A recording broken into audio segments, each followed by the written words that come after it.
has nothing to do with how much you know about music. It's all about finding ourselves and being authentic with ourselves. And that's what all these great players do. Artists want to be artists, but they're worried about putting records out. They're afraid about what people will think.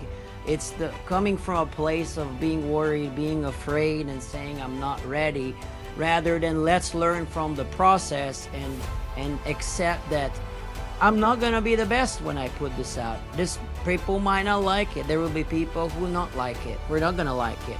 But guess what? I had a student, and she's in her 40s, and she never had a piano class before, and she turned out to become like an amazing songwriter. These things you can't learn these in your room alone. Even with the best online courses, with the best materials, you have to experience how is it to play with other people, and you can learn from everybody.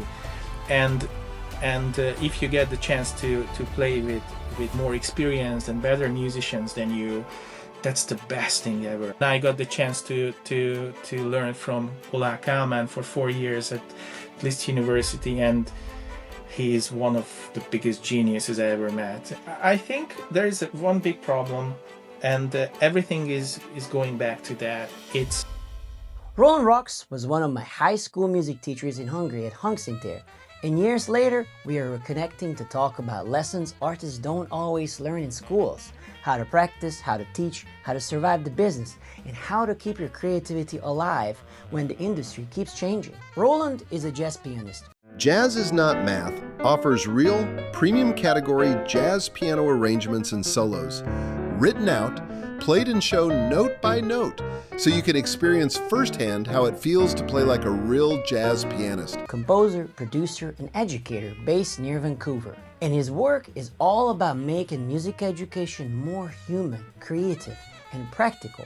This episode is for musicians, teachers, producers, and creatives who want real-world perspective, including a look at Roland's course, Jazz is Not Math, where he teaches jazz through listening, creativity, and expression instead of just theory drills. Let's welcome today's guest, Roland Racz. Welcome to Caffeinated Creatives. This is Caffeinated Creatives with Roland Racz, who rocks by being here, sharing his wisdom, and I'm super excited to have him on this platform that I'm excited to share with all you creatives out there. So welcome, Roland Racz. Thank you so much for having me, Danny. It's a pleasure to be here, especially talking to you in English after all our years together. We spoke in Hungarian, so it's awesome. Yeah, it is kind of funny because I knew I was going to talk to you, and for some reason my mind just constantly switched, or my mind switched to Hungarian, and I'm like, I gotta somehow fix my thinking because it's mostly for English listeners. Hopefully Hungarian listeners, anybody out there will pop in and listen to our conversation. I wanted to say I'm so glad that we reconnected after years, and we had a wonderful talk about music, creativity, making living as an artist, and overall lessons that you and I individually have learned since you moved to Canada and I moved here. So for those folks who are listening or viewing, Roland is actually one of my mentors from Hungary. When I fell in love in music, I got super into it, and then I met this drummer who told me about Hungsinter, and I was like, okay, that sounds like a school I should go.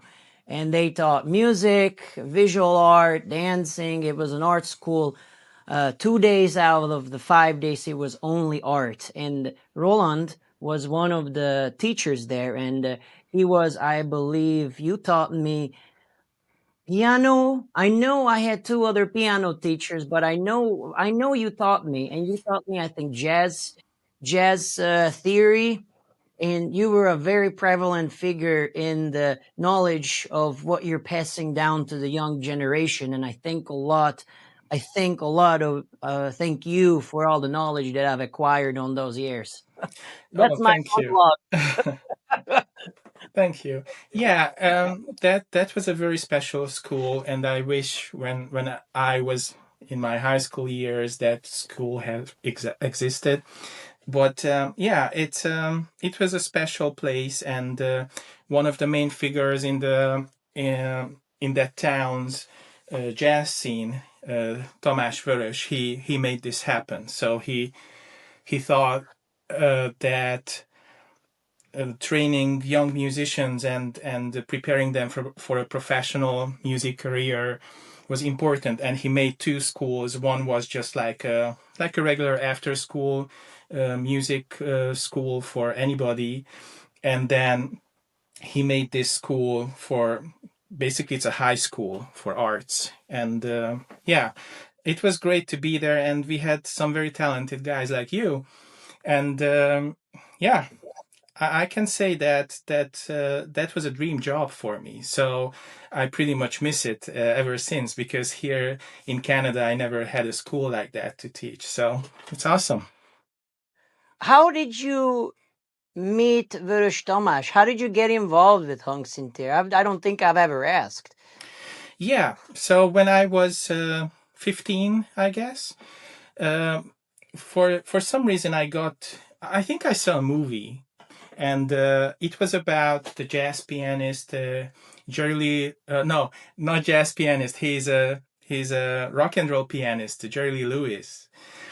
And I saw a movie, and after playing a lot of classical music, it just really was like, oh, what kind of music is this? And what are these kind of things? And my dad is a musician too, and I asked him where to learn this. So, long story short, I got a teacher. His name is Sabo David, and I went to like a talent show. And at the talent show, Vörös Tamás was one of the judges. So that was our first time when we met. And I also started playing with a saxophone player guy. His name is Mitch Marci. And so he knew Vörös Tamás, and he told me that Tamás will be starting a big band with young kids, and Marzi recommended me to be there, and that's how we met. And then I was in his big band, and as I grew up, and we had like gigs, and so he just saw me, and then he hired me first for just a regular music school, and when Hungsintér started, he hired me there too. Wow, that school was is such a one of a kind school. I have never seen something like that, especially in Hungary at that time. And my class was the second class, because one up from us was Gotthard Mishi and all those guys, and then we were just below them. So we experienced like the very new beginnings of that school. And it's great to see where that school is evolving and where else it can evolve. So then you became a teacher there. What did you initially teach there? So my main thing was the piano. So I was the main piano teacher for how do you say that, for people who have the piano as their major instrument? Private instrument, private instruction. Yeah, so as you had your regular guitar classes with your guitar teacher, I was the main piano teacher. Mm-hmm. But I also, in Hungary, in most music education programs, there is a thing called mandatory piano, which is basically music theory on piano. And that's why I got the chance to teach basically almost every kid in the school. And I developed a system that works very well and quickly to learn all the theory how we need it, because how classical musicians learn theory, it's not exactly the same way how we need it. We need it faster and we need it differently. So we don't necessarily care if a dominant 7 chord is the 5th degree of what scale. We just need to be able to play it right away, and we don't need to think about it much. So and I developed the system, and all the kids who were there, they learned that. And I think you were one of those. I don't remember if we had a class together. Like, did I teach you in the class too? Like in jazz, because I think so. I taught jazz Oh, theory too. Yeah, I don't remember. I had many classes throughout those 8 years, and I don't remember who sat in what classes. no, no kidding. Yeah, that's a lot of classes to teach. Yeah. So Uh, jazz theory was the other main thing I did there. And yeah, and I band. loved. Go, Sorry, sorry. ensemble band. I had band Yeah, yeah, classes yeah. too. I was just thinking. I love that there was a day that was theory based, and there was a practical, like how you use what you learn in the theory days to kind of put it together, which was the when we had the piano lesson or guitar lesson and the band ensemble. That's pretty much we had on the other day. But the other day was filled from like 9 a.m. onwards with theory classes, classical theory, jazz theory, ear training, and I remember we had a lot of singing. We had a whole systems on you got to be able to sing all that stuff and emotion, how you associate with intervals, with what emotion, chords, and we had to hear some inversions, intervals, everything, and Yeah, sing it out loud. So I love the systems. That I think was really necessary. Or yeah, absolutely. And it's so good to teach in a school like that. Like you can just do what you love to do. And it was always important to me to share my knowledge with young musicians who want to be musicians. And it's I don't know. I feel a pleasure in that. Like I know how hard I had to figure out a lot of things on my own, and when I have those solutions, it's my brain is like a very much like organizer kind of setting, and I love to share those. I wouldn't like to call them shortcuts, but actually it's just learning things the right way, the fastest way possible. That's what I always try to do. But I don't like to call it shortcut because nowadays everybody is looking for shortcuts, and there are no shortcuts basically. It's I like, call it efficiency. yeah, that's a good word for sure. Efficient because Yeah. it's if you find an efficient way of doing something, then you don't have to do it for like an extended amount of time. You can do more things in the time that it would take if it wasn't efficient, if that Yeah. makes sense. I had a question. Oh yeah, I was gonna ask, do you, when you play music, do you imagine the music in front of you like you're seeing a sheet music or an orchestra or something? Do you imagine, like, let's say you're playing a piece or you're orchestrating for a big band? Do you visualize it in front of you? It's interesting. Obviously, if I write for a setting like a big band, or I've worked on some kind of film music things and trailer music, I imagine it, but I wouldn't say it's like strictly visual. Mm, I don't know. I hear it. I would say mm, that. So I have a very clear all.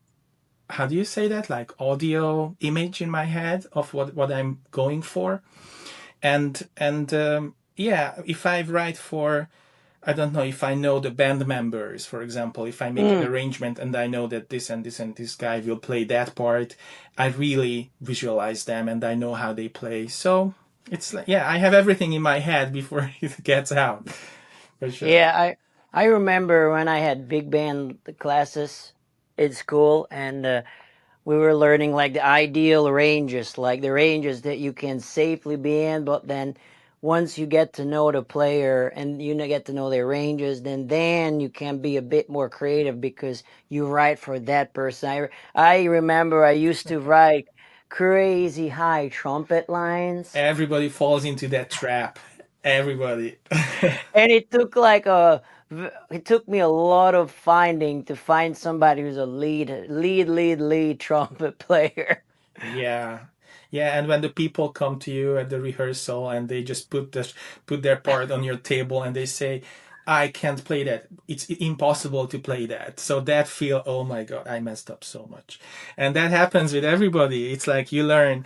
And also, I don't know if you play any horns, but I don't. And some things are easy to play on a piano and it's very hard to play on a trumpet, even if it's in the range. So it's like getting know what those instruments can do easily. It's part of it. It's not just the range. Also, some things are interesting, like how saxophone works.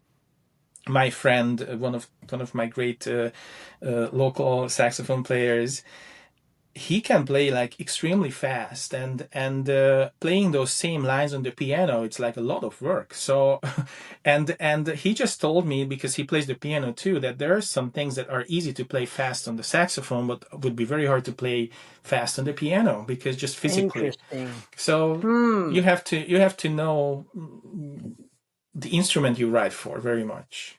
Yeah, that's interesting. I had a lot of different types of guitar teachers, not only in Hungary but in the States. And I mentioned Mick Goodrick, and he had an interesting technique where he would pick with his two fingers like a bassist, and then he came up with this interesting effect where he would use delay as a way to make it sound like he's playing faster, but he's thinking about the delay as part of like a rhythm, like part of a triplet.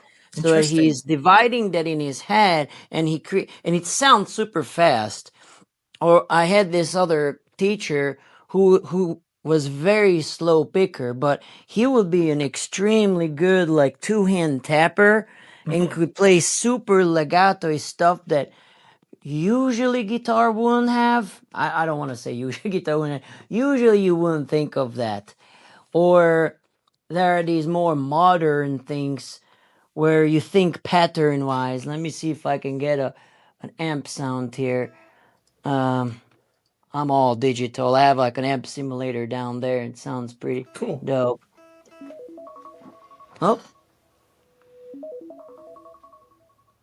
that's me reminding myself to take the dogs out. Take the dogs out. They might need to poop. Okay. But I've already done it. It's all Okay. good.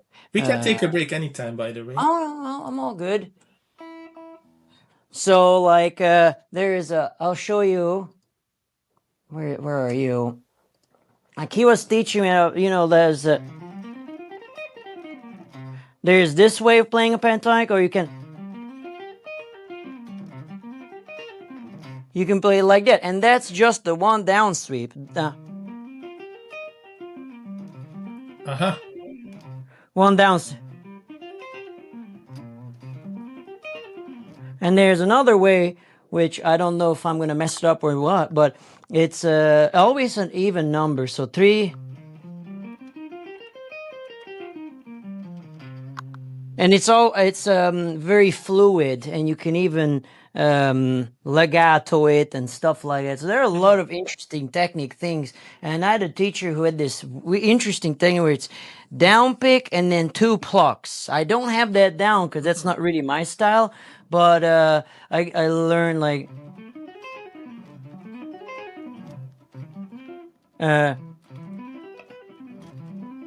these fluid type of things where it's 2 notes and 1 note, 2 1 2 1 pattern is how he called it. And then you take any scale and then you think about the patterns. So like,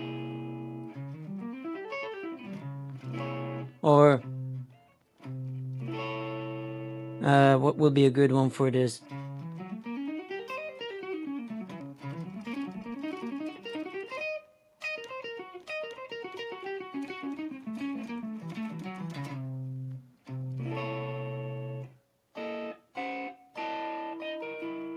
A lot of patternisms, which is really, really interesting. And then I look at the guitar, and predominantly I see patterns in places, but then I also see the notes. One of my teachers was really interesting because he emphasized nothing but playing triads on the guitar, which, it's crazy because everything is triad based. And then you learn all these different ways of playing a triad and using that to create chords. That's a triad, but I'm adding this or what is this? This is like a major, but with a triad, down here and then a higher note. Hmm. Things like that. This Very, very, very interesting. Yeah, thank you. And I got into these like very high, very wide chords. that looks hard. Things like that, like Hmm. that's an F sharp minor 7/11, but it's a very wide spread voicing Hmm. that would be very awesome for like a 5-piece saxophone or something like that. That was John Stowell. John Stowell is kind of like this modern jazz guy who played a lot of open chords. But anyway, I don't even Yeah, know what I was going. it's interesting. I mean, for me as a pianist who doesn't play guitar, it was always like a mystery, just based on the instrument, how you can put chords on it, and it's how different it is. And so on the piano, we can just do everything like in a very like regular way. But when a guitarist like Mohai Tamás, he just sat down to the piano and he started playing chords, and it looked like so different from what I would play as a pianist. And now you just mentioned that using those kind of voicings for, I don't know, for a band or for some horns, that's something that I would never think of, because I would approach it from the way how I voice chords on the piano. So it's very interesting. There are so many creative ways of doing good stuff, and yeah, Magic, you just showed all those things, and they all sounded so interesting to me because it's different very much from what I do. And One thing, yeah. I loved using in my big band is you know how we practice these you just triads, but what if you go with the same thing but with sus chords?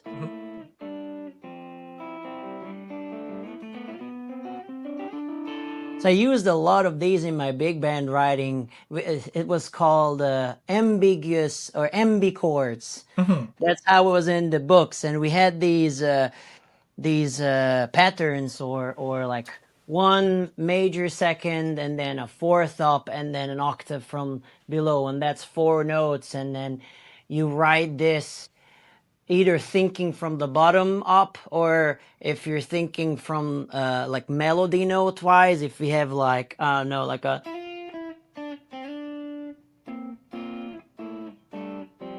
then that's my melody, da da da da. Mhm. And then that would, in that case, it would be called a soli chord. Have you heard of that word soli writing before? Yeah. Yeah, I absolutely love that. Yeah. It's very yeah, it's so interesting. That's why musicians, when we get the chance to write for others, it's like such a different thing, because now you have the time to figure out some cool stuff and write it out, and when you can hear it back how they play it, it's just so good. So even with all these great samples, when you hear an actual band playing with all the imperfections and like, oh, I'm sorry, I don't have my part with me right now. Do you have a copy? Like those kind of things, they're just amazing. Or when they don't tell you and they change it.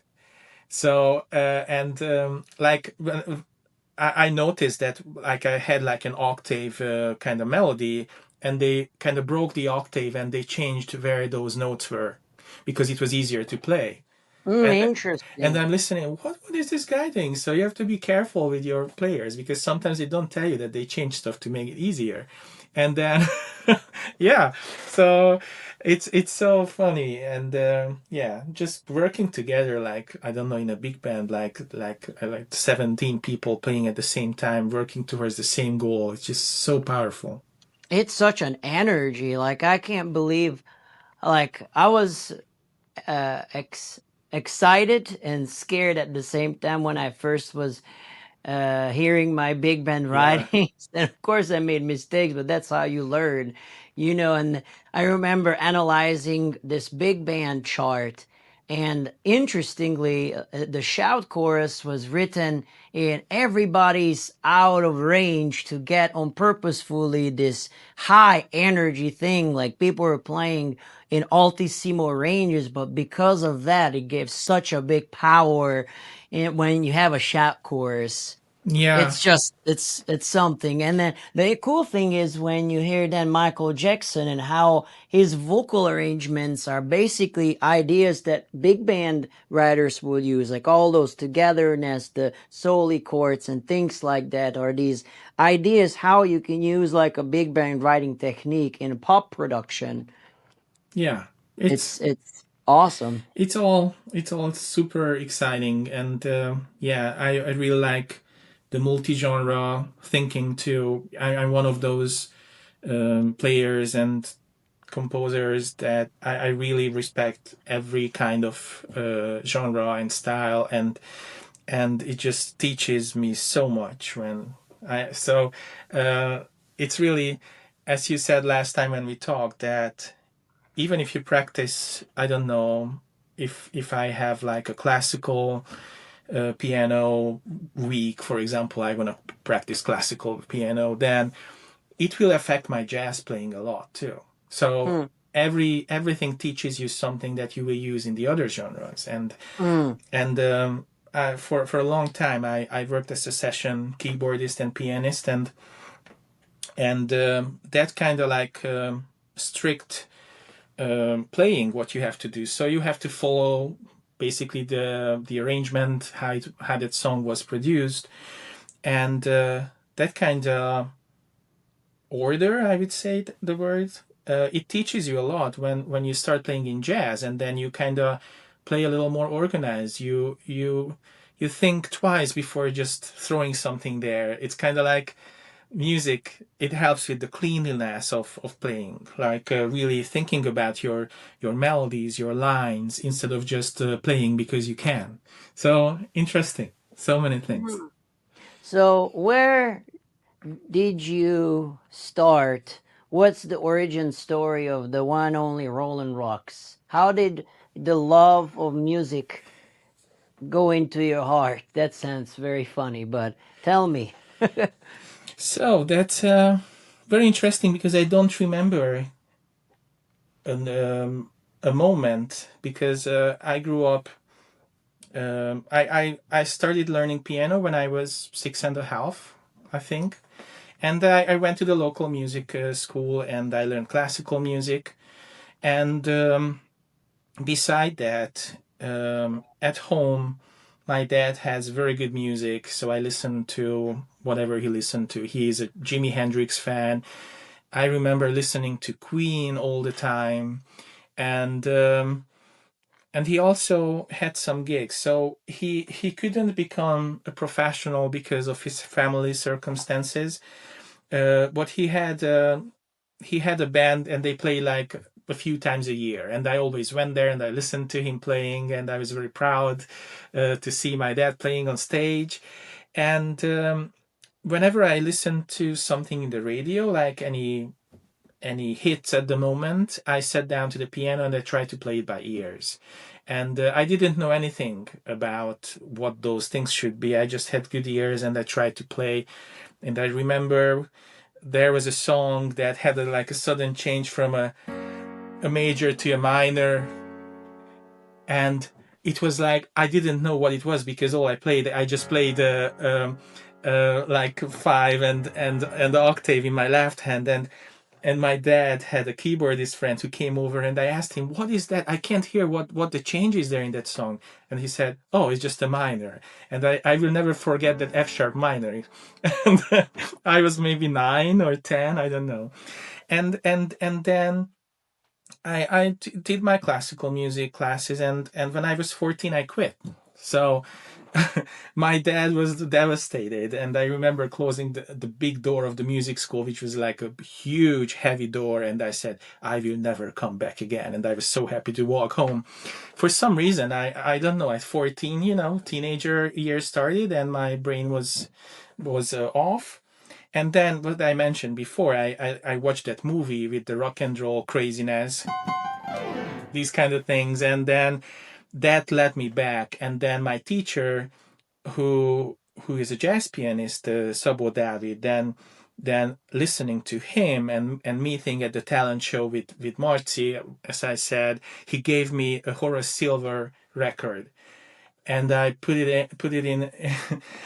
I just listened to it like in rotation for hours and hours, and it really struck me like, what kind of music is this? I also remember when it was in the radio from Us Three, the Herbie Hancock Cantaloupe version with the rap. And that was another thing. What is this music? I don't know. So with all my classical background, there were a lot of music out there that I liked, and I couldn't explain how to do that. And then with going to this teacher, then he showed me these chords, and it was like I was just really like I fell in love with that kind of music right away, and it hasn't stopped. So Wow. yeah, and then I just started playing. A very big difference back then, and we can talk about this, I guess, later. The difference between North America and Europe, or the Hungarian music culture. That even if I was like a very beginner, I got the chance to open up for artists in the local jazz club with kids were playing in their band, and I really couldn't play much, but I got the option to go there, play, and I got paid when I was 16. And it was there was like, I think every week at least like 3 jazz concerts in that small town, which not even, okay, it's not a small town, it's a city, it's a small city, Székesfehérvár, where I'm from. And there were like clubs, and we just went there, and it was amazing to watch all these advanced jazz players, and I was like a sponge, just got to me. And yeah, I don't know, it was like right away. Wow. Yeah, and then obviously I had teachers, I played gigs, and then I started teaching too, and I applied to the university, to the List University in Budapest, and that's also a major difference, that the admission process, it's like super hard. Here you have money, you can go to any university basically, but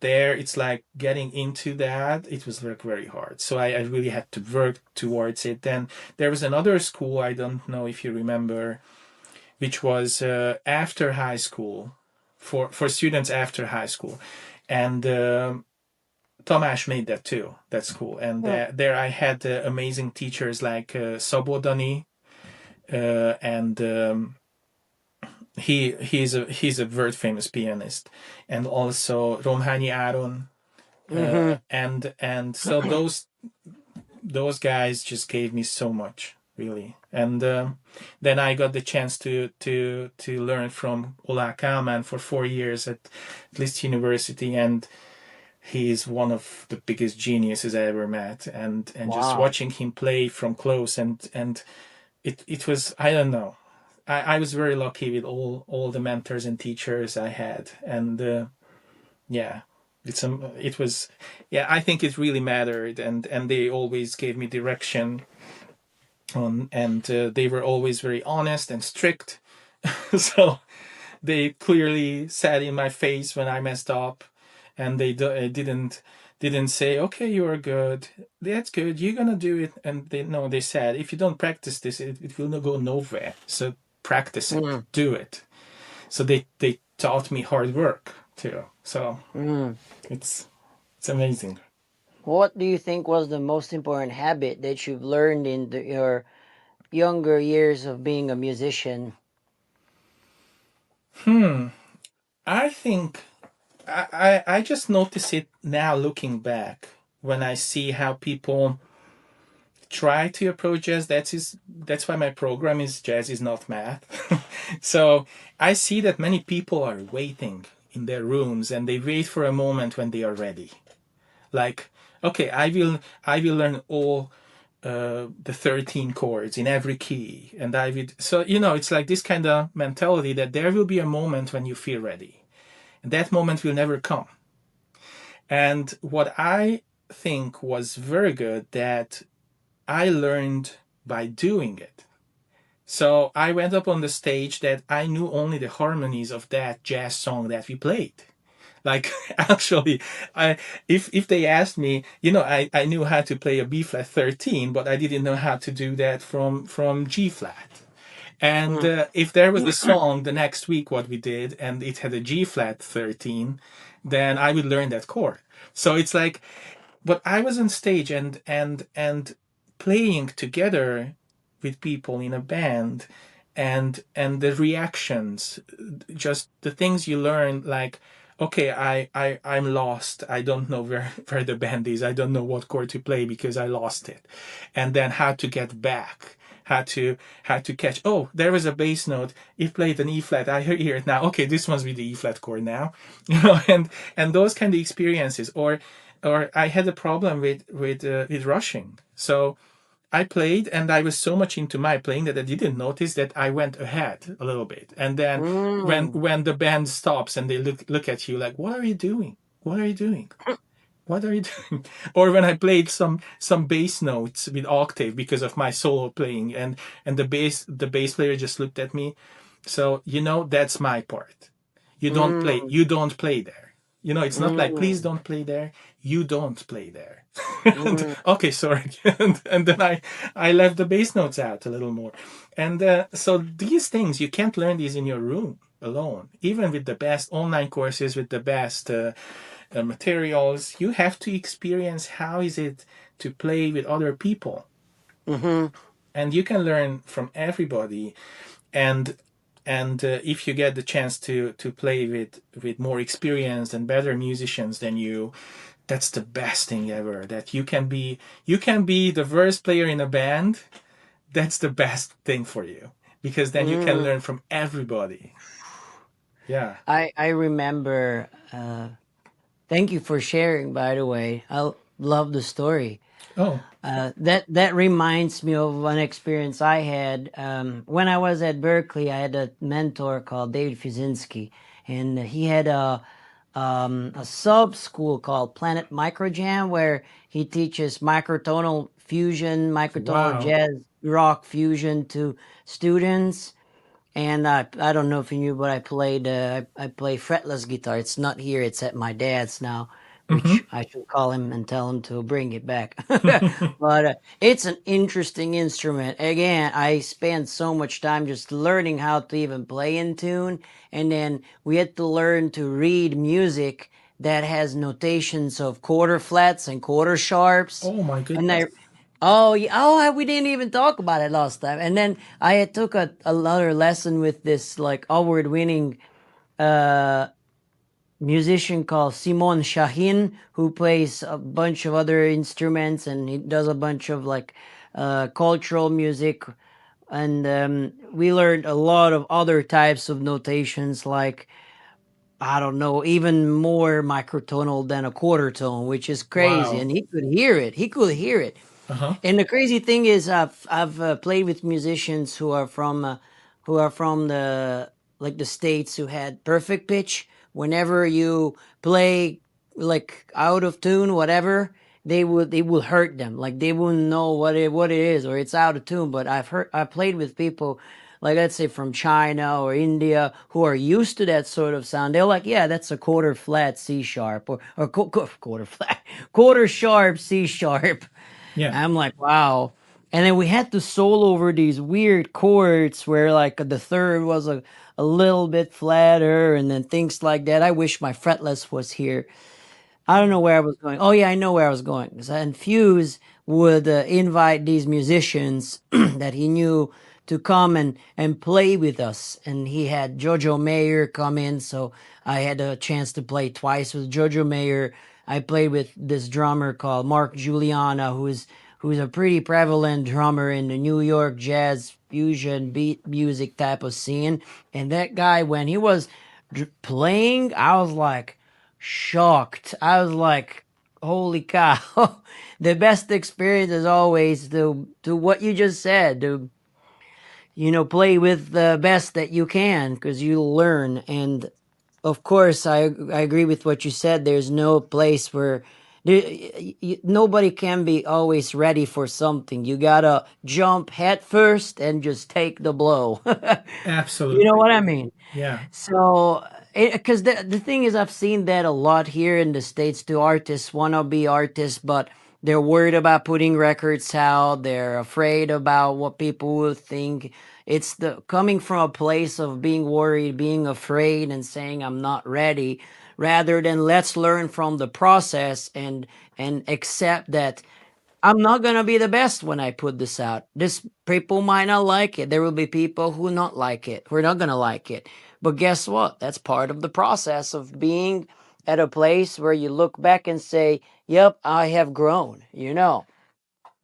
Yeah, I see this a lot, this kind of, as a teacher, when I have I have grown-up students and kids.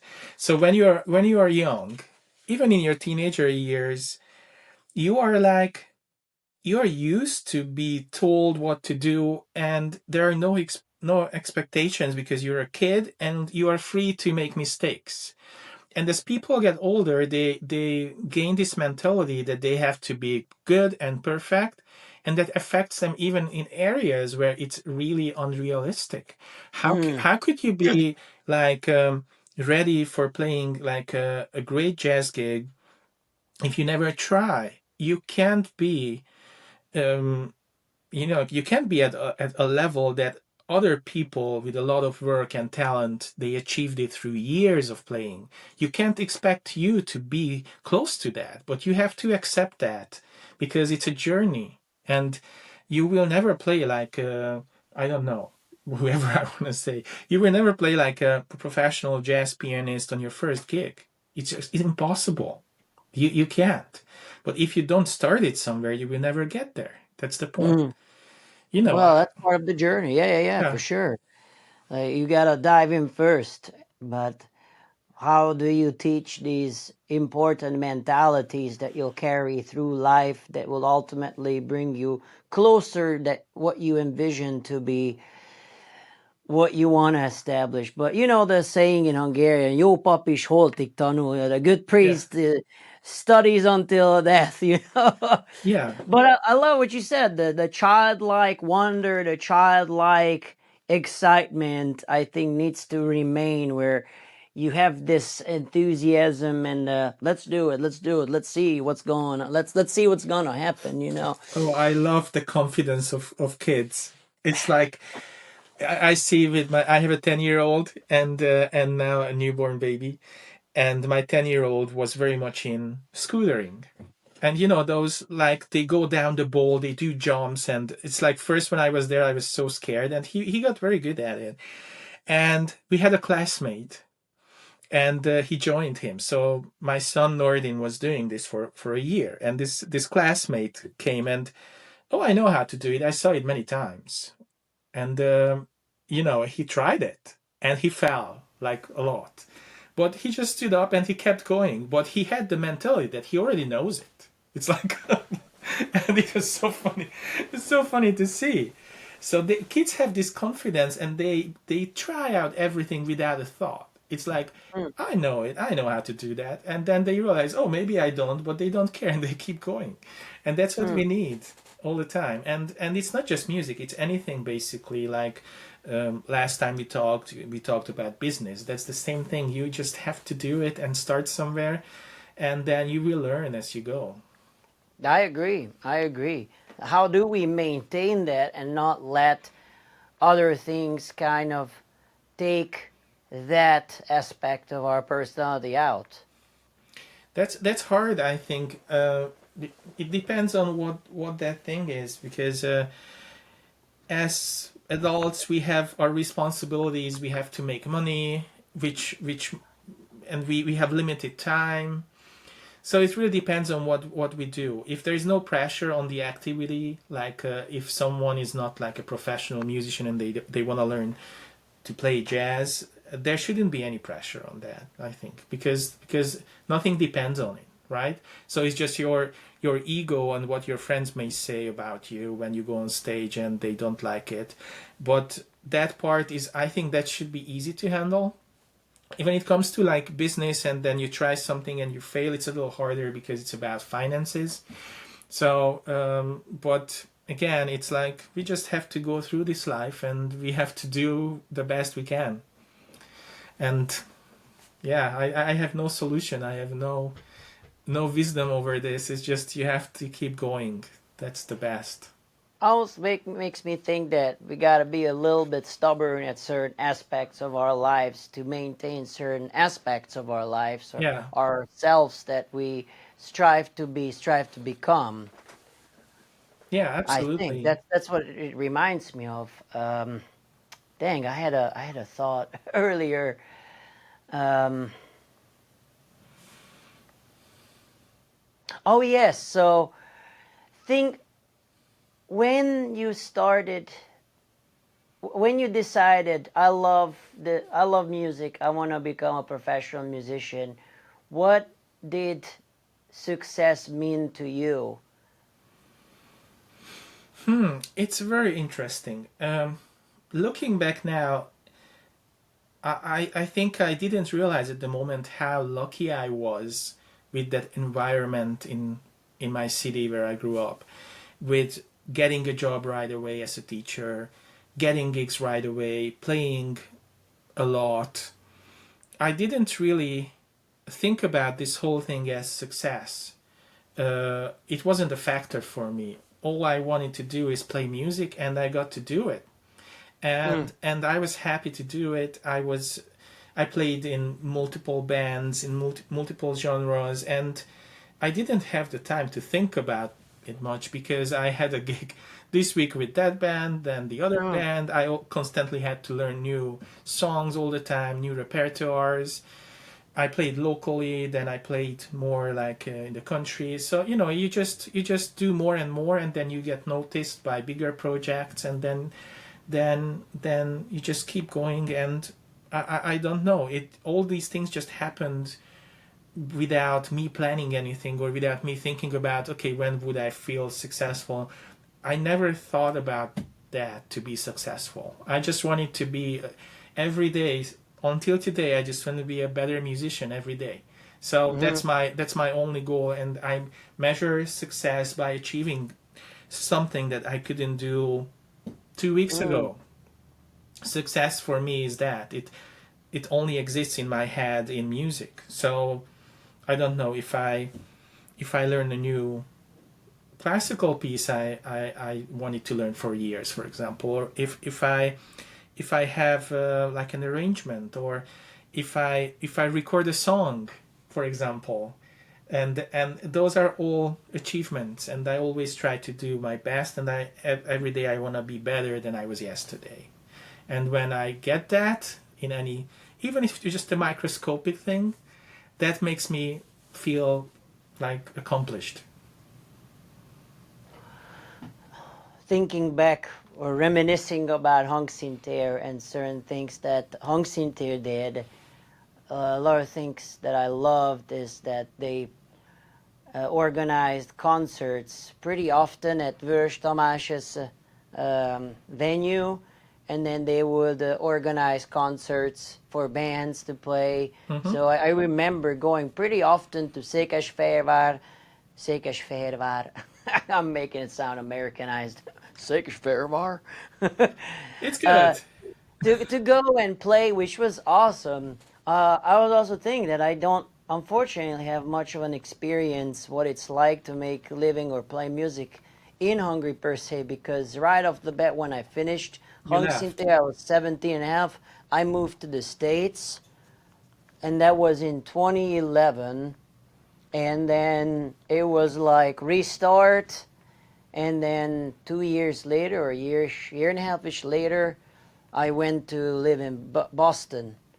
And right when I got out, it was starting your own business, and then you have to do everything, every aspect of running a business. And I wasn't per se in the performance realm. I was more in the music production for artists, music production for film, TV, scoring, and things like that. Even though I had a lot of, like when I was at Berkeley, I performed all the time. I played. I had my own band. I loved. I think I had a great experience, but I think a lot about it. Should I have had a different idea? Like, what if one of my primary goals that I tell my teachers, hey, I want to do this. How do I get there? But I didn't have that mentality. I was like, I'm at Berkeley. Holy cow! Like I'm overwhelmed by all the stuff that you can do there. Like all of a sudden you're amongst 4,000 really good musicians. Like, what are you gonna do? What are you gonna do? That's like a playground. Like, oh, let me put Yeah. together a 20-piece, 23-piece big band. By the end of it, I had strings. It's on my website. I gotta say it to you, that's my final band and concert. But anyway, right after that, it was like, here you go, you're starting over in Nashville, and I don't know. And we talked a lot about this, like what it's like to be an entrepreneur, a business owner. What are things all of a sudden that you gotta do to be successful? Because success there, you all of a sudden you gotta make money, because you gotta make payments, you gotta pay the dang student loans, which I really don't believe, and I wouldn't tell people to do that, because I really don't think that's necessary.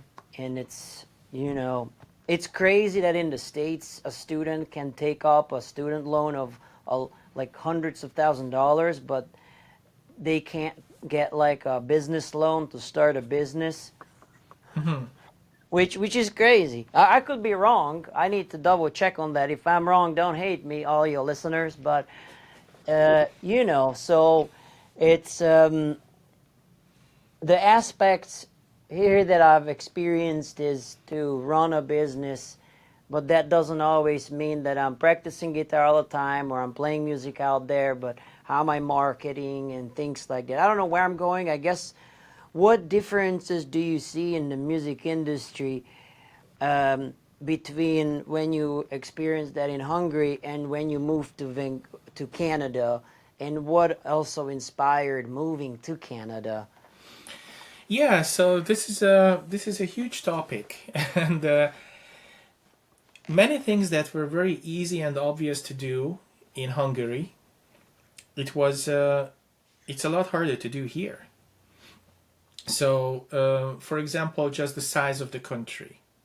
Like Hungary is a small country, like 600 kilometers wide, and even when I was on tour with artists, I could play in the other side of the country, but most of the time I could still sleep in my own bed. So that's like a huge difference. Like in Canada, the closest big city is Calgary, which is like 1,000 kilometers away, or 800 kilometers away. So it's like, if so it was easy it was a very straight line to do. Like, okay, if you want to work as a session musician, you could make very good money, and if you were good, you could play with the best artists in the country. Like, we have our own stars there, and they are, for Hungarians, they are the same, like here Taylor Swift, or I don't know, Ariana Grande or whatever. We have those in Hungary for ourselves, and I got to play with many of those artists. It's like, I listened to the radio, I heard the song that I was gonna play the same day on stage with that artist, and Wow. and and then I made good money. So it was a very straight line. So as a session musician, you could do that, and there was no issue to do that.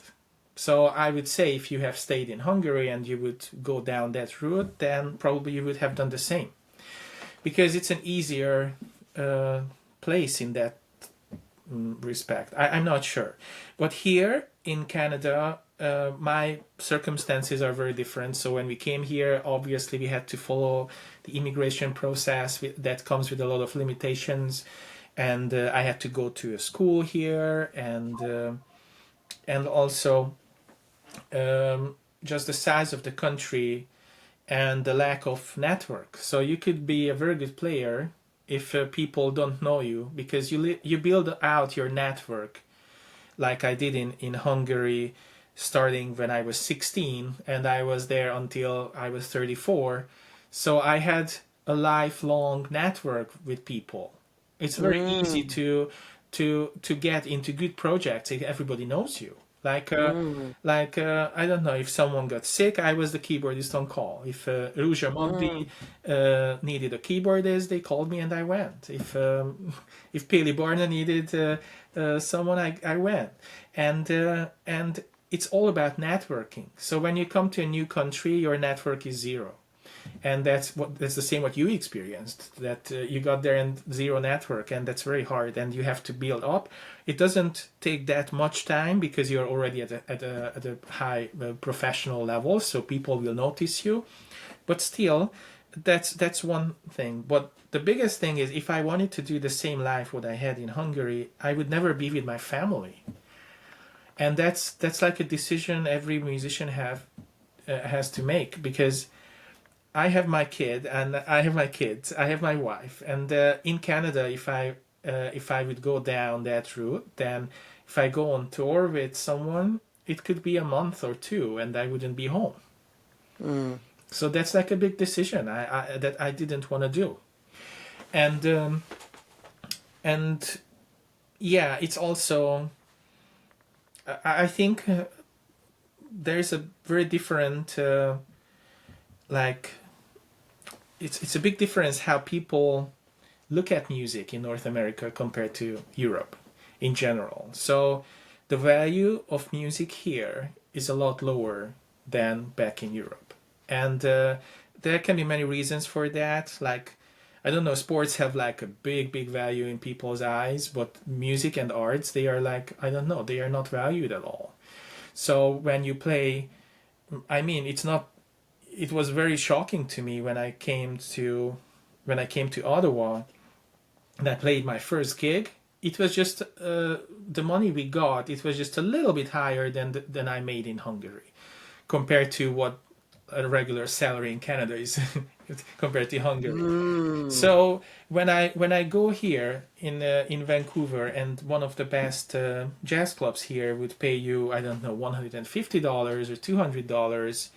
And you compare it to the rent in the area, which is like, for us, it's almost $4,000. So if you just add up, then how many gigs should I play to pay my rent? It's like, and so obviously to play in those places, you have to be very good, and you're very good, and nobody pays for it. Why people go and they easily spend like $150 on a dinner. Or they leave like $30 in Starbucks, and music is in North America is at a very bad place, and nobody wants to pay for it, which is partly because of streaming killed music, as it kills movies too. So people expect music and art to come for free, while if you need a plumber, you would never think that you wouldn't pay the plumber. So it's hard, and I don't have a solution. But I still think if someone wants to make a living on music, it has to be, especially now, it has to be live playing and working yourself up to play with the biggest projects and tour. And go around, and then you can make good money, or have like a party band and do companies gigs, and but again, that just kills your soul after a while. So it's a but these are the options. So I know that there are bands here in Vancouver who again go, for example, to Calgary to play for a big company event, and they get like $1,000 each. So that's good money. But again, that's something you want to choose. Do you want to do this? Do you want to do these party kind of thing? If you want to do like real art, then you have to join to real artists, or you have to get money from somewhere else, which is less art. That's what I feel. Yeah, I've seen very similar things here. There's the famous Broadway here in Nashville. You go down and it's bar, bar, bar, bar, bar, and there's live music everywhere. And to my knowledge, everything is tip based. There's very limited places where there is a minimum, like not a minimum, but a base price. I work with an artist who has very strict contracts, and she does not do the tip only type of thing. But is it good money? It could be better. This is why I'm like playing for 3 hours for $150 while you're a 1099 worker. You work for yourself, which means you got to pay your own taxes, you got to buy your own insurance, and all this stuff. Is that really like $150 after taxes? Is what's 20% of $150? Let's say you get probably 125 bucks or something. My math is not very good, It was but close. you get what I mean. Yeah. So like I similar situation. A friend of mine who went to Berkeley, very good jazz guy, jazz bebop, plays all sorts of stuff, and he just made a post that even if he plays every single day for like $150, that's still around $40,000 a year, which if you take the taxes off, you're around like 25,000 dollars after taxes.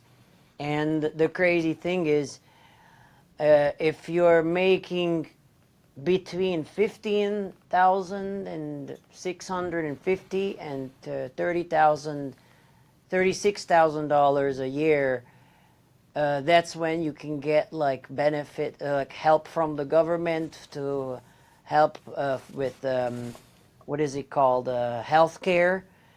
You get subsidized health care. But if you're below it, so if you make less than 15,500 and some dollars, you have to pay full price, or you go to a different place called Medicaid or Medicare, one of them.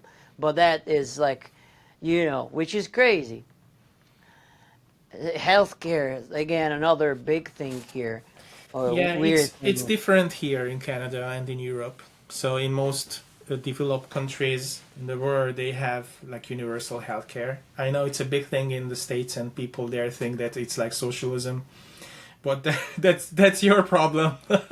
I mean, you guys in the States have some weird stuff, but Tell me about it. but anyways, even having healthcare, which is taken care of, it's very hard, and I don't know. So actually, what I think can be like a good income for a musician is it's what I have been doing my whole life, is having a job as a teacher, and actually it's good when you like it. So I really like teaching, because there are some people who don't like it, or there are some people who just are bad teachers. So being a good player and being a good teacher, they are not related. Not the same. They are not related. I mean, being a good teacher requires you to be like a player, of course, but there are many great players who can't teach well, and you need patience, and you need a passion for that. So when I see a student and I see the light in their eyes that, oh, I just understood this, it makes me so happy. So I just Mm, enjoy that, and I love sharing my passion, and mm. I had some great success stories with students, and well, you are one of those actually, because you are one of the few people I prepared for the Berkeley admission, and I had some others too. But it's always like a good thing that, okay, it's like we nailed that. We prepared you well, and that's so great. And I had some others too. So I have, if I want to measure success, it's for me it's always something like, it's not for me, it's not money. It's more like achievement. I So got you. so like I had a student and she's in her 40s and she never had a piano class before, and she turned out to become like an amazing songwriter, Mm. and it was so great to see how she developed her skills from zero, starting with me, and now she's releasing songs, and it's like so great to see, and also kids. So people still want their kids to learn instruments, and then they pay good money. I mean, like it depends on the area where you live, but here in Vancouver now, I teach for $90 an hour, and if I have like 3 students a day, then I'm paid more than I had a gig, right? Mm. Yeah. So it's and that's a good thing. Also, if you work for schools or you open your own school, that's like a steady income, and people just want their kids to learn music because they know the benefits of learning an instrument. Most of them don't want to be musicians, so I always say that I'm so happy to listen to like a little piano piece that an 8 years old play, because it's not for me, obviously. I'm taking it very seriously. I pay attention to every detail and I teach them, but it's not very demanding to do that compared to being a DoorDash driver or something like that. And you have the skills. You have to have the skills for that, and it's good money. That's the only thing I like in North America regarding music. That teaching is still paid well. Mm. Interesting. What I've seen here is you kind of gotta become, or an artist gotta become like a social media personnel to become an influencer, and then they get these payouts by selling stuff. I don't know. I mean, it became such a social media driven thing where now an artist, like if you look at the history, how things evolved, like back in the day, an artist relied on other people, record labels, a recording studio, a marketing company. But now it's like you gotta be one. You're making less money also, so you gotta do more work and wear a lot of other hats because of all of these factors. And of course, here, if you're too expensive, there's somebody who'll do it cheaper or who won't even charge for what you're doing, which I think people should really stop doing the free work Yeah. type of thing. Play for free, record for free. I mean, not saying I'm not willing to invest in certain things if it hopefully leads to somewhere, but it can't be that every time it's a free thing or cheap thing, because that's what drives the value down and down. I think there is one big problem, and everything is going back to that. It's streaming.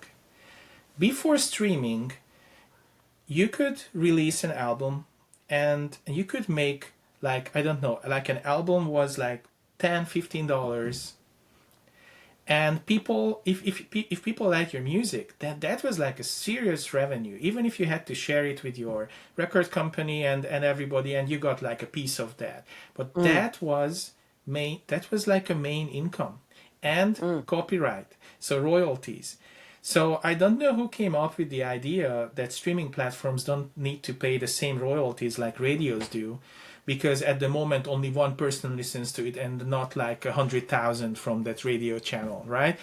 And that's why they pay only like $0.0004.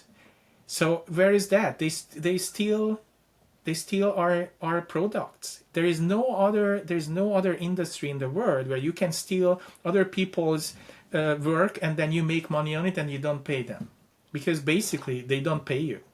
And imagine if people would need to pay the same amount that they used to. Like if you wanted to listen to someone's music, you had to go to the store, and I loved that. When I went, I knew I had my money as I was in high school, and I got my money at the beginning of the or I got my salary after that, and I went to the local store, and I went to the jazz section, and I see, oh, here's this. Okay, then I will take this one. And I was saving up for another one next month, And then I got my CD, I went home and listened to it over and over and over again. It's not like just taking one track. I purchased it for like $15 in like American money, and then I listened to it, and I valued it. People, when they get something for free, they don't see it as a valuable thing. And also, it's like we lost our income as musicians, both royalties and both as selling CDs, and it's strictly because people on the top who own these industries and all these companies, all the investors and billionaires, they make money on us. They make money from our work, and we are struggling, and we think that we need to do social media and all that bubble that will burst. I'm pretty sure it won't be there for long. And what do we have now? AI is coming in, and they train AI on our music, and we don't see a penny of that. And it's like crazy. They rob us. They rob artists, and no other industry has this. And I don't know how to stand up against this because it's big money and big power. But but we are trying to survive in an environment when we are really crushed. I see a lot of people going away from the traditional streaming platforms and making all the music available everywhere. There's a lot of changes even Spotify has made, and Yeah. what I've seen is if you're not getting a certain amount of listens per day, you're not even getting a single penny, not even 0.000 whatever, but nothing unless you get a certain amount of plays. Or the latest thing, which I'm going to have to link here to make sure people see it, which is they're going to be utilizing some form of training there also with whatever the artist uploads in terms of art, like album art or music training, creating derivative works of our work and things like that. And it is crazy. Now, what I think about the whole AI thing, I can definitely see the bad usage of it, or how people can it, because it's a technology. There was always, in my opinion, something in the past that allowed the user to do something that they couldn't do before. Like, think about recording.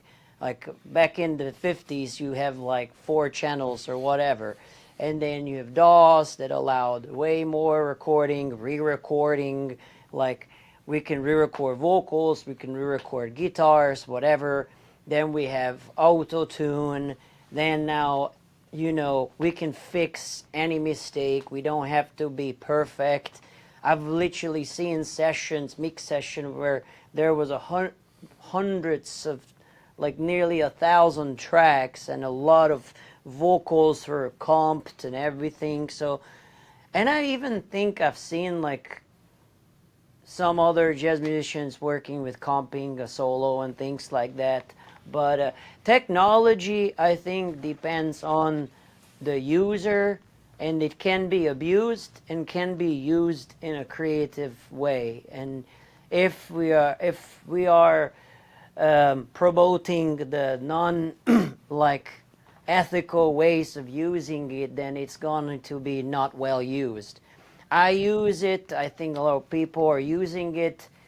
I think there are really interesting aspects of it that can be used as a tool instead of relying on it. It's something that can be part of the workflow, and then at the end, everything will be kind of changed based on my artistic perspective. But the whole underpaying artists, undervaluing, and all this streaming culture, I started seeing a lot of artists kind of weaning off of that and making their art less available, and creating a micro or like a closer group of fan base around them. And that's where like Patreon and these things come in. Or I was talking to another gentleman the other day on the same podcast who talked about this South African or African artist who sells on purposefully their record like expensive, so that psychologically A, that looks like an investment. B, people when they see more expensive price, they already will think that it's more valuable. Absolutely. So it's like if I tell you this guitar is 5 grand, this guitar is hundred bucks, you'll think this just because of that is better. Which in this honestly, this is a pretty expensive guitar and it is really good, and this does have, but but this is a really good instrument still. Like it's my first 7 string, and honestly, I love it. And in this case, I think the person who makes a big difference is me, the user. I can equally suck at both if I'm not using it well, right? Yeah, yeah, I get your point. It's more like what I don't like is that how these AI tools are trained without the permission of people who made their music, and only people with a lot of money can go after them. Because who has the money Mm. and the time to sue them? Really, just the ones on the Here's the top. thing. You know who's suing them? Big labels, because big labels want the technology for themselves. Yeah, I mean, as we talked earlier, everything is driven by who has the money. So, of course, if those folks see it, they're like, and I've read things where they want to create AI versions of certain artists, and then you can listen to like the real, real, and then the AI version, and it's you unreal. know, It's like a nightmare, and so if we just look at another aspect of how you can make music, like many people are doing music production work, like just doing music for commercials or like local little companies, jingles in the radio, and so that work, it will be gone if it's not already gone, it because is gone.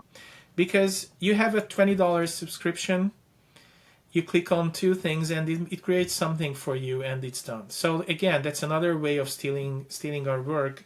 And what my point is, that those AI were trained by music that nobody really wanted to give them. So if the AI is good enough to make those music, it's because it was trained on good music. And Mm. that's what I don't like about it. It's not the technology. It's how it's really unethical how they were trained, and without any permission. And that's a problem, because I that's that's like a main source for a lot of producers. And now what do you do? I have started to see on social media very easy to detect what is AI based, because you can tell it's not written by like a musician who thinks about like structure or wording or like the rhythm of things, and things kind of just sound a little odd. Yeah, And I do think that that's those like tiers of services that we would do, like demoing and things like that, would become less and less used because of the ability of these. However, just to think the other side, if I'm an artist and I don't yet know what I want, but I use these to find more or less what I want, then I can go and pay a producer to show what more or less I want, redo it, work off of it, instead of what am I doing. But also, that's what a producer's job is, to kind of work with the artist. But that's why it's a hard job, because you don't have all the time of the year to just work on a song, a record, an EP. You can't be like, hey, I have all year. Let's because at the end of the day, it's still a job. You right? yeah, yeah, You can't. You gotta move on. You gotta have like these deadlines. You gotta have certain things to establish and or achieve, if you know what I mean. And I think that the issue is, if an artist who doesn't really know what they want go to a producer and tries to create something, then it can become very hazy of what really the end goal is or the end result is, because what if whatever that person's communicating means something totally different for the producer? Then there is a clash of communication. Like you and I could communicate musically and with musical terms because we have that knowledge. I'm not going to be like, hey, I want this to sound like it's from the space hitting the earth, because it's not a musical term. Yeah. But I can tell you that I'd like to have reverb, I'd like to have a big reverb, and I'd like to have a delay that sounds like a ping pong, or I don't know. You know what I mean? Yeah, it's a big part, being a producer, to work with people who have no knowledge of music, but it's also part of the job, and we can figure it out. I always ask my clients to bring me a lot of music they like, and show me exactly which part do you like in this, and why do you like it, and then it, we do this. It's like you can figure it out even for people who have no knowledge, and Right. it's yeah. Anyways, it's a hard thing. Also, again, what I always say about AI is that it will also clean out the field, because only people with real musical knowledge and background will be able to stay, because having like real musical like experience and making music, as you said too, that you use it differently than my mom would use the same AI tool, then it will, what all that remains for us, what they can steal, is really playing live, and only musicians can play live, or making So scores far. for music, for films, that you can't do with AI. It's like you really have to follow. Like imagine a Harry Potter movie. There's no AI that could do that. It's so complex, following every single little thing. It's like I never heard anything. So as you said, I can tell right away if something is AI or not, and I'm pretty sure it gets better. But that human aspect of art, it's always there, that only a human can do, and I don't think it will change, because AI relies on what we have, and I don't know if I'm pretty sure you heard about this, like AI hallucinations, when there's no enough data and they just start doing weird stuff. So they don't know what's good. It's just they are trying to figure it out by being very fast, and collecting a lot of data, and they just make something similar. But so far, I think even if robots will be as good as Keith Jarrett, then I would still like to listen to the original Keith Jarrett and not the robot, because I'm a human, and then I will be a racist, and I will be anti-robot and anti-AI, and I will be human racist. I will prefer humans when I want to listen to art, even if they will be good. I don't know. It's funny, but maybe it will come. It's the connection that we have with the people. I think that's why, like, being an artist or being in the industry of any sort of art, it's a people industry. Yeah. You connect with the person one way or another. Like, you like their art, you like them as a person, you like what they're about. Like, that's why, I mean, if you see like a good musician, but if you learn that that person is not a good person, do you still are you still gonna think the same way? Yeah. Probably not. I don't know. It's like, Yeah, that's what I'm saying. Like, it's like what's the guy, that Bill Cosby? Like, he was a good actor, he was a comedian, but he also had a lot of like assault charges, and I think people yeah, like that's really really didn't changed like him. everybody's mind. Change the perspective of him, of how people view him. Yeah.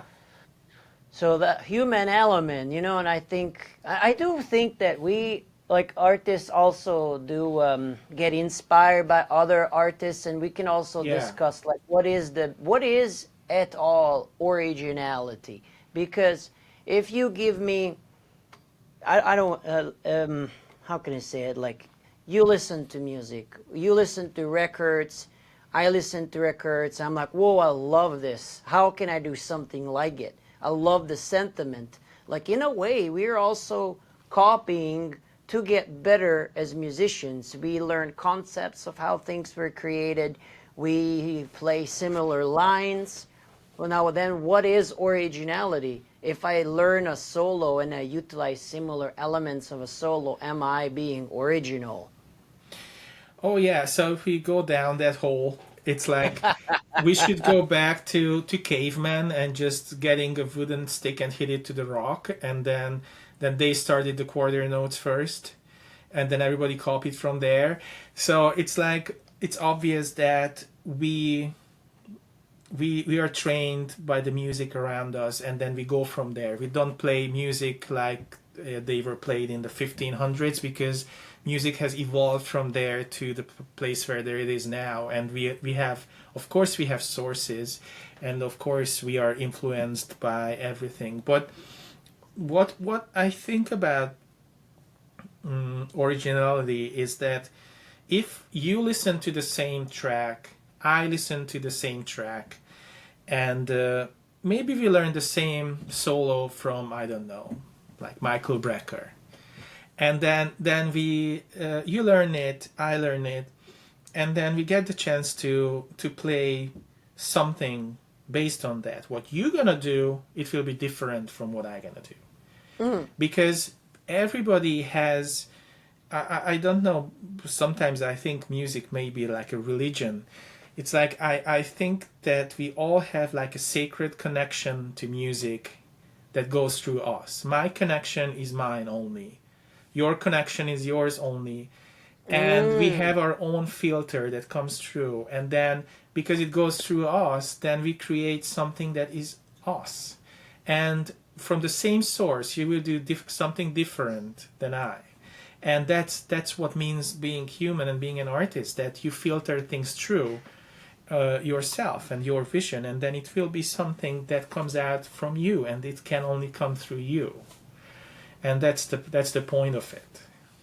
I love how you explain that, because that's how I we talked about that before. I read a really good book from music producer.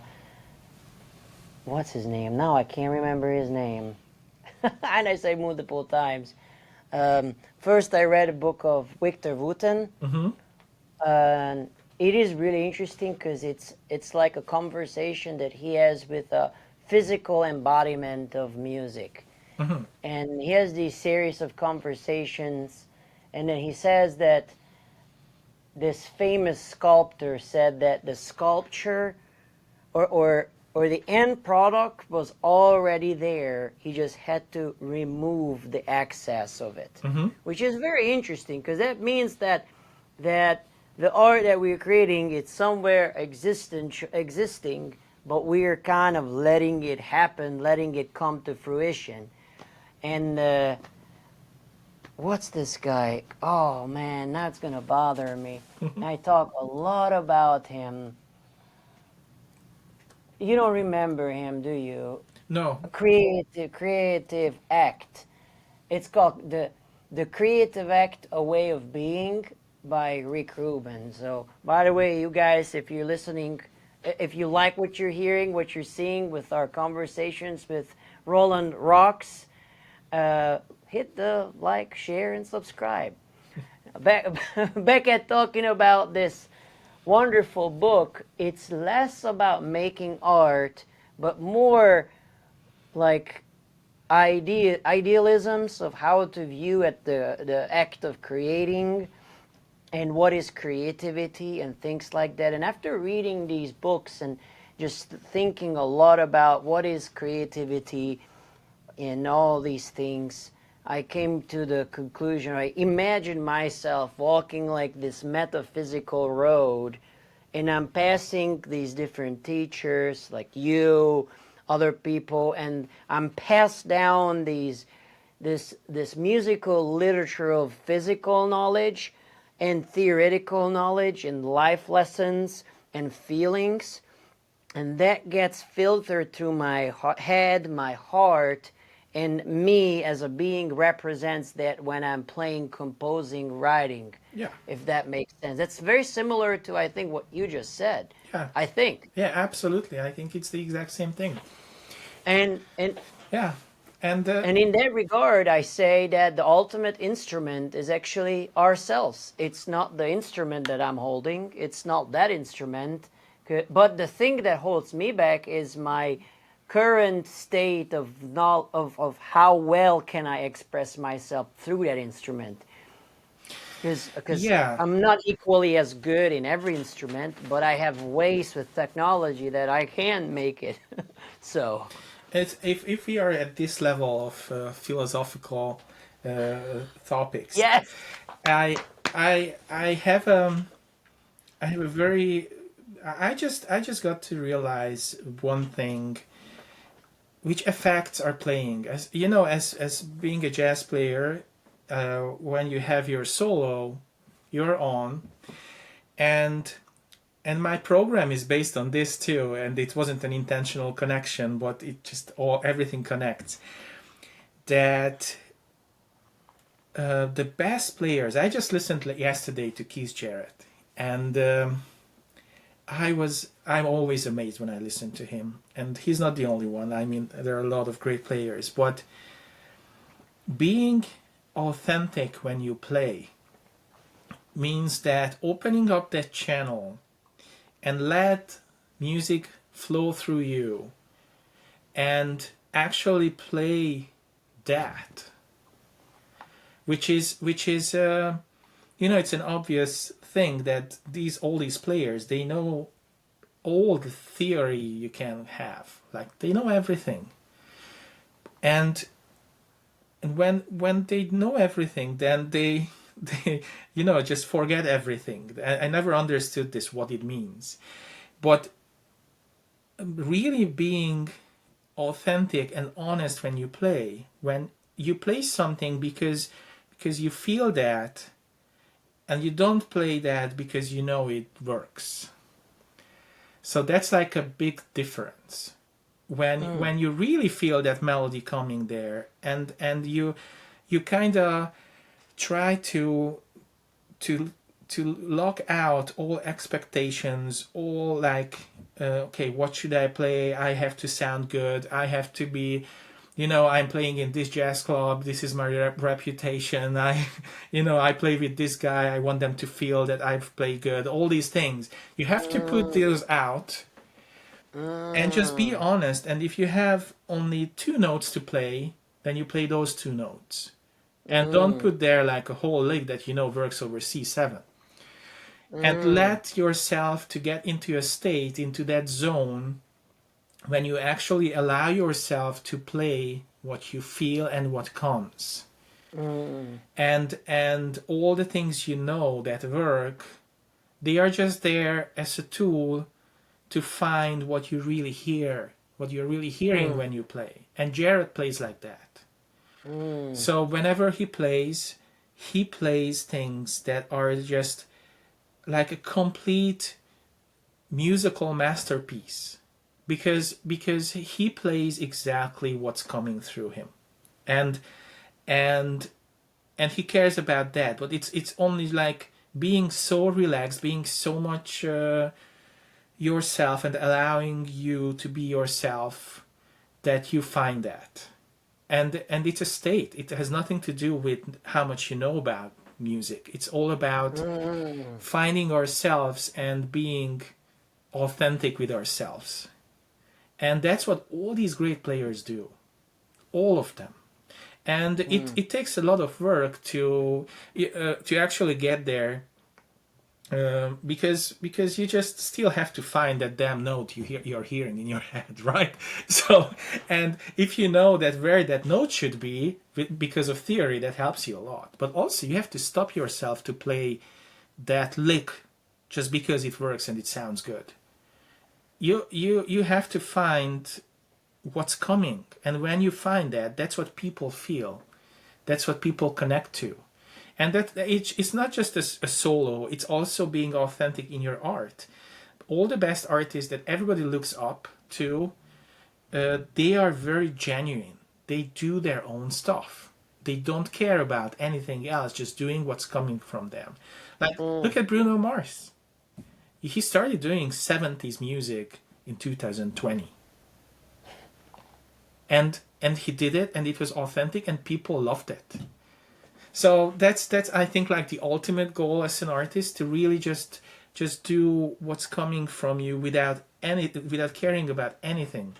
And of course, it's like very philosophical, but in terms of jazz, it's really for me finding that thing, and it will be clean when it comes. So it's like I don't know. I don't want to play anything right now because I don't want to ruin the idea here. But it's like, if it's musical, taking breaks, waiting for coming a thought, instead of just playing something because you feel you have to play something. Like, that's like an example of that. I don't know. There are a lot of solos from Jarrett when there is like even 2 or 3 bars of emptiness. And he knows what to play. Obviously, he could have played a lot of things there, and he didn't, because he waited, because there was nothing coming at the moment. Anyways, so it's very philosophical, but it comes back to being ourselves. Interesting. It almost sounds like working on oneself as just an individual directly correlates to becoming a better artist. Absolutely. Then being technically considered a good musician doesn't equal to understanding the sense of self or where things will belong in the moment. If that makes sense. Yeah. It's like... or reword it if you have a different way of saying it. Yeah, I think it's...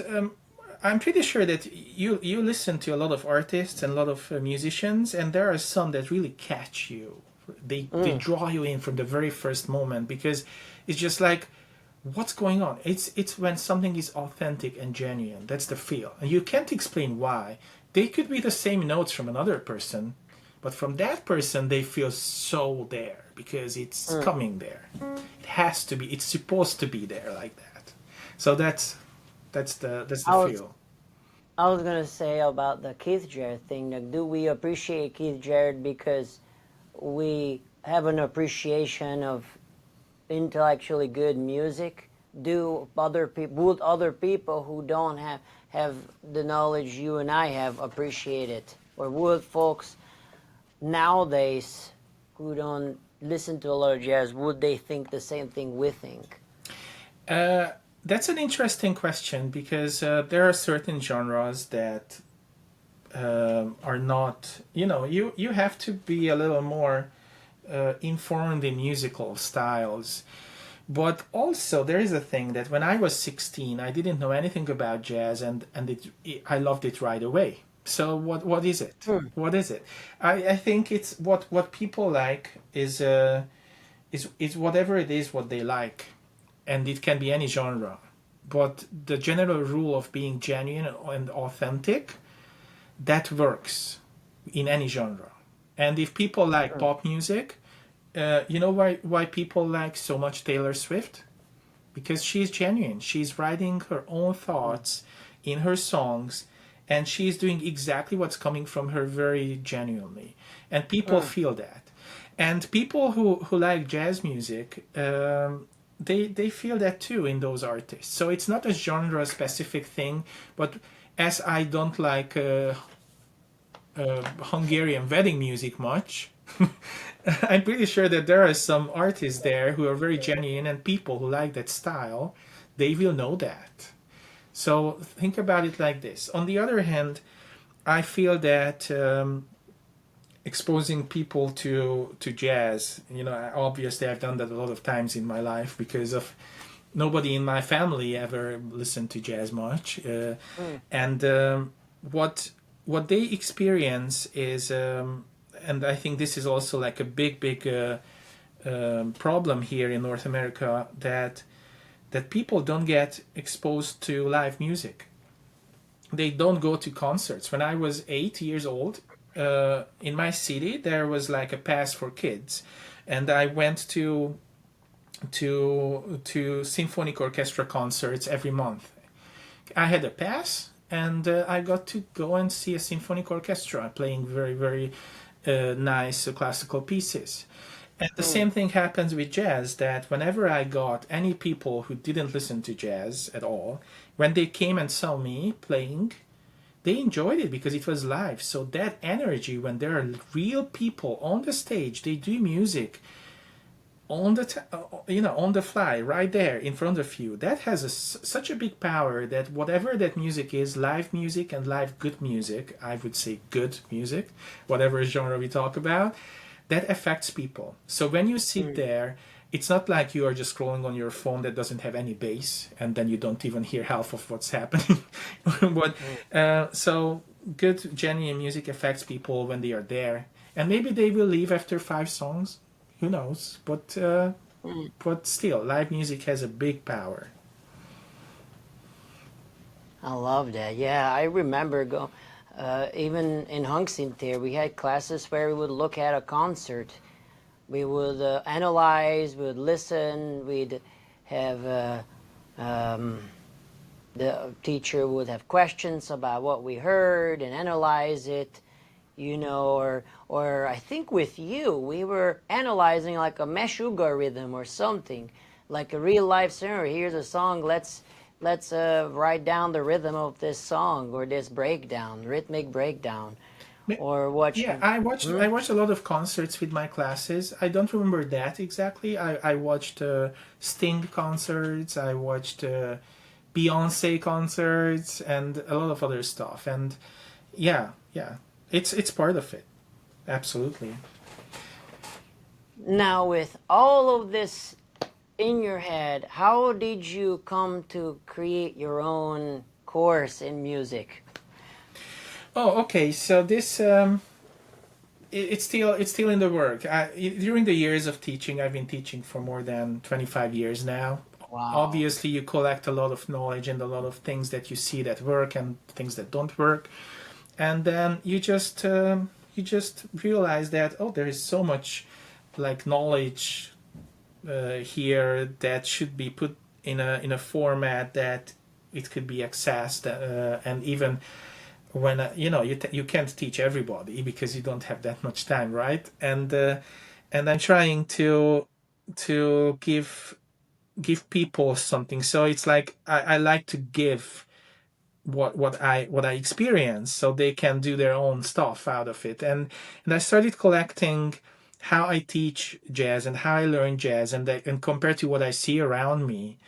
And also, as much as I hate social media, there are some groups where people have a lot of questions, in like jazz groups, jazz education groups, and also coming from another country, seeing what's going on here, how people try to approach this here. I realized that 90% of people who want to learn jazz and 90% of teachers who teach jazz, they have this mathematical kind of approach, and it's like it didn't make sense to me at all. And the first reason why it didn't, because it didn't work for me when I was in the same shoes when I started jazz. So on my example, like, I already knew a lot of theory when I started playing jazz, and when I was told, okay, play a Mixolydian scale over a C7, I played that scale and I didn't feel anything. So it's like, what is that? And why is that working? So and I could never apply the theory knowledge I had in my solos because they didn't work. So and I thought that there was something wrong with me. And then I realized that no, there's nothing wrong with me. I started transcribing solos. And after the first solo I transcribed from Chick Corea, from Beneath the Mask, that's the song. No, was it Beneath the No, it was another. It was another song from that album. Um, it had a lot of pentatonic melodies and a lot of interesting stuff, but in a way that it was like genius. And I'm sorry, Roland, hold that thought. My camera is about dying, okay, and I want to make sure everything is streamlined. Let me sure. make sure that I switch the battery.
Can you hear me Okay, too?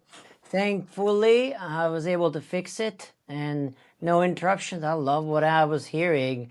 I heard some flat nines in the dominant seven chords, alter chords. Oh, I didn't know you were hearing me. I was enjoying it. I was gonna be like, in this moment, Yeah, let's hear Roland play. I was just playing around with some stuff. Play I around. I had anyways, I was trying to recall my song, what I wrote about my song, and I keep forgetting. And anyways, I won't play right now. I'm just too tired.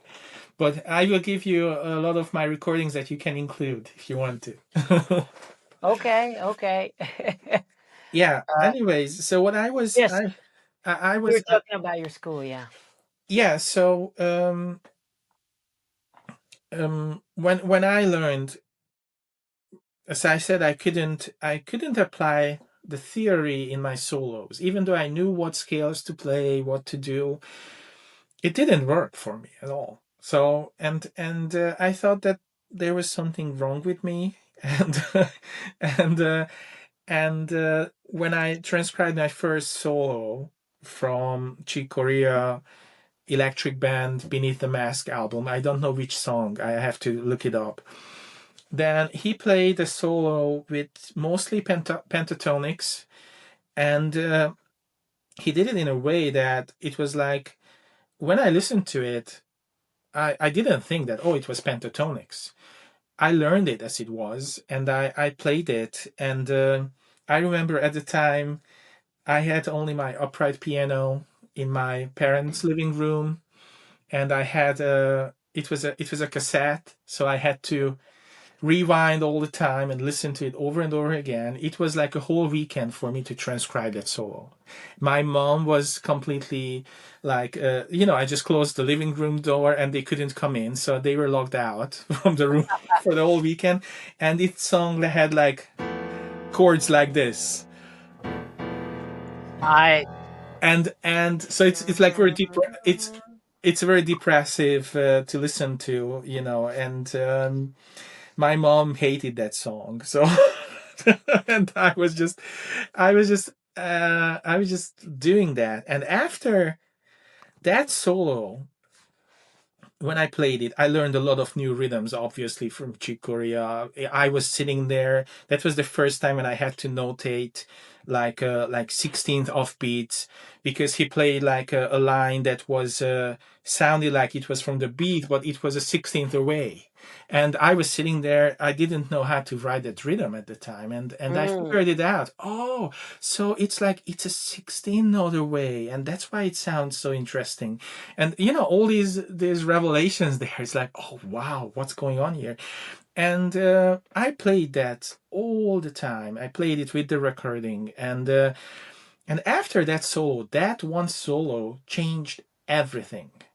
I started playing the same songs with the same band, and I started playing like I wasn't the same person. mm. People looked at me and, what happened? Why are you playing like this? And The only thing that happened is that I actually figured it out what one of the best players in the world played over one song that wasn't even related to the songs we played with my band. And that really started on in my head. It just started something on in my head, and everything started to work. And now I could see that, he played like a G major pentatonic. Oh, here he played a D major pentatonic scale. And I mean, not the scale, he made melodies out of those. And but when you hear this,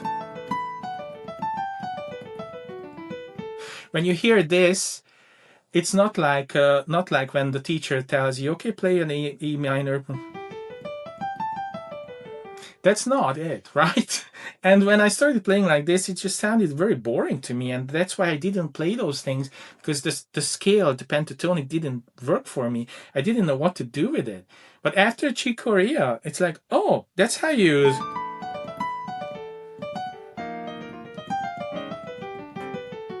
So you do these kind of things, and it's like, wow. And that's what everybody heard in my playing, that finally something clicked. Because there was a connection missing here between theory and music. And I was coming from the wrong direction.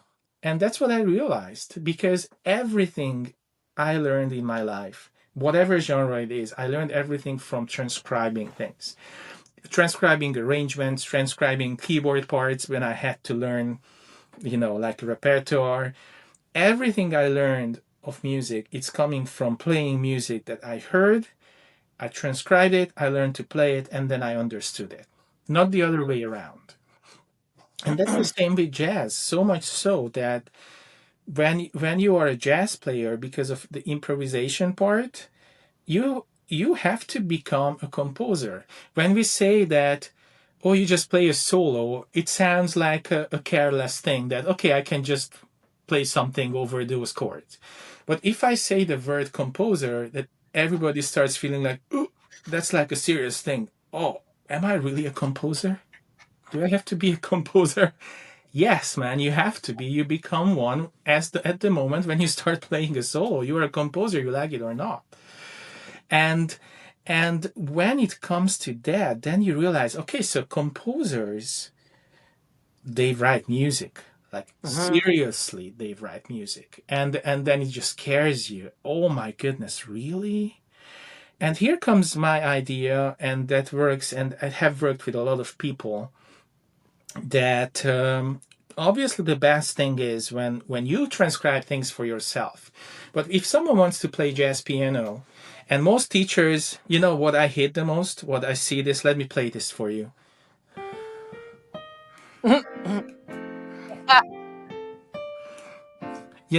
These simple, like 7 chords, and they waste the time on teaching people stuff like this. Play these 7 chords in your left hand in a way that a jazz pianist would never do. Just to understand, just to simplify, just to, okay, so now you will understand. And I said, no. No, that's not how I do it. So I prepared some songs that are actually not just songs, like solos and everything. And I give them the full music, video, everything. And they are real stuff. So my idea is, like, if you're a classical pianist and if you want to learn like a Liszt piano piece, that guy was insane. So one of the hardest things you can ever play, whatever he wrote, because he had very large hands, very long fingers, and he was crazy. So all that music is insanely hard. But if you want to play Liszt, will you just simplify that? Will you? No, you won't. You learn what it is, and then you play it.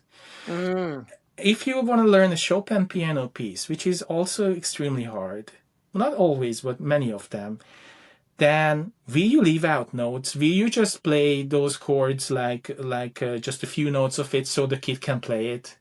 No. Are you ready to play it or not? Because this is it. This is a Chopin piece. You play it or not. There's no between.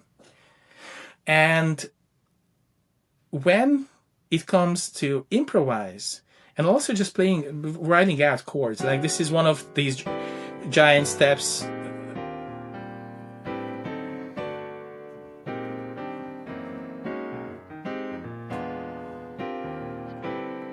So it's written out completely.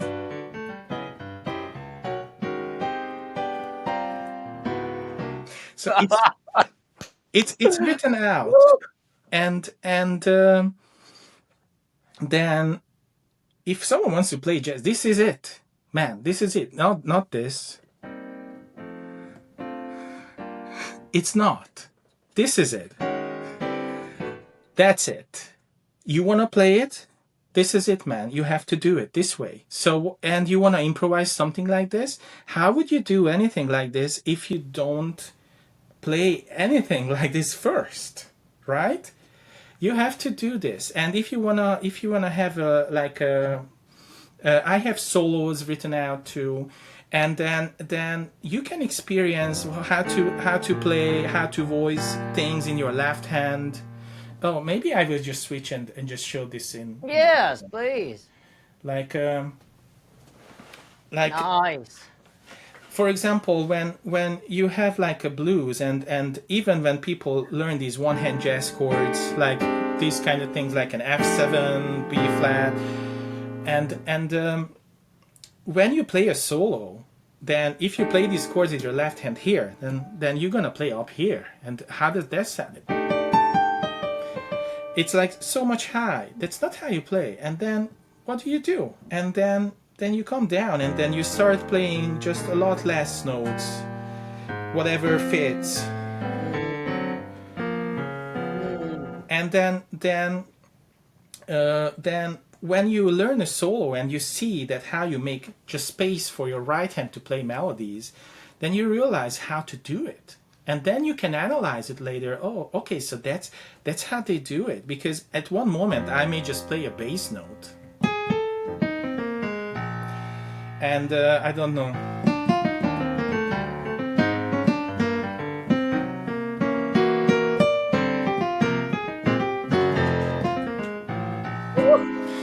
So when and you see that there is so many different types of techniques applied in such a short moment, because the music dictates what you use. It's not like I'm using always big chords. I'm not like I always use like just bass notes.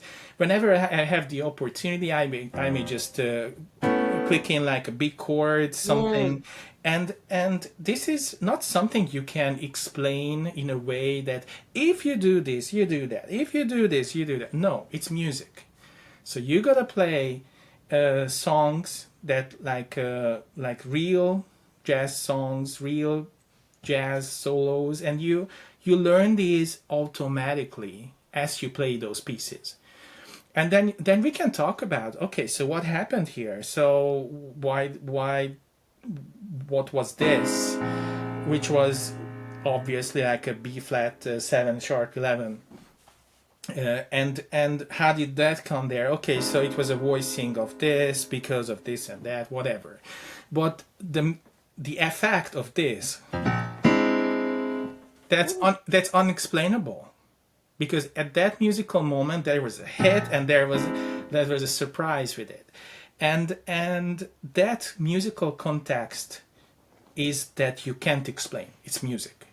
And that's why I'm saying jazz is not math, because you approach it from being a music, and you can absorb music without any knowledge, any theory, anything. You just have to feel how it feels to play like a jazz pianist by playing what a jazz pianist plays. And then that changes your perspective when you try to do your own stuff. And then I can tell you, if I do this first, like I start with 2 or 3 of these songs without explaining anything. Learn this, see you next week. And the other thing I always say, don't just sit down with the sheet music printed and try to do it on your own. You have to listen to it like 5 times at least. And then when you've completed a line, play it with me. Just that one line, play it with the video. make it sound authentic, make it sound, because you know what happens when classical musicians start to play a jazz sheet music, that will sound like very much like nothing compared to it. So it's like, because that's another part of jazz, that you have to listen to it all the time. So and when they get to that level, when I ask them to do their own version of one of the songs that I obviously help with, and I have like a lot of sheet music written out with different kind of extensions to use and all those things, then when they start doing it, it will already sound a lot more like jazz than starting it out with, okay, this is an F7, how would you play this? You know. So if there is any shortcut, which is not a shortcut, again, this is it. Wow. Yeah, I love it. I can show you. I have some videos, so you can include them, and I can give you even Yeah. sheet music to follow just a little part of it, and how it looks like, and that's my program, and I'm trying to figure out the best format for it, because I could sell these songs one by one, and I could sell like the chord theory behind it, or I'm still thinking. So I have a lot of materials, and I'm still thinking of how to organize it into little pieces or a big piece, or having like a live element in it, like a group session. I'm still thinking. So maybe you can give me some advice how you would like to see a course or materials like this. I will give it to you. I'll think about it. What have you practiced so far that people seem to have gained a lot of value from? Sorry, ask the question again.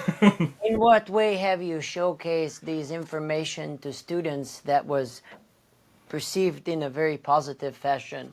So I tried this out with my regular students. So it wasn't like people who were interested in jazz, and they already wanted to learn jazz. Now every new student I have, I just start with these out, and they don't have a choice, so they just do it, and I just had a little girl. You won't believe it. She's 8 years old. Oh, wow. She's a prodigy. Like she is from. She's in Canada, and so she is one of those kids that I can't really process how good she is on the instrument. She understands everything, and she had a jazz teacher, and they did all these silly things. Even the teacher didn't fix like a wrong chord symbol, so she thought that a half diminished chord is the same like a diminished 7 chord, and it was like if she was playing with the wrong chord, and it's like, why didn't the teacher fix that? Anyways, and now she's playing one of my arrangements, and it's like, it's like a huge difference. But obviously, again, you have to get to a level, if you want to be playing jazz piano stuff, that it's a hard level. You have to know to play piano at a certain level to be able to play these things. And it doesn't mean you have to be a pianist. You could, as much as I know your skills, you could easily play them, and I'm happy to give them to you, and you can try it out yourself and tell me how it works. Yeah. So my students who went through it, one of the other guys is a film composer and producer, and he is an amazing classical pianist, and he went through 3 of my songs, and after that he's like a different person. It's like, yeah, and he understands everything. Yeah. I love it. That's awesome. I'm excited to share everything that you're saying to all the people, all the listeners here. Thank you. I Thanks, thoroughly man. enjoy it. I just can't. I just had to play this chord. Yeah. Okay. I will switch back to the original one.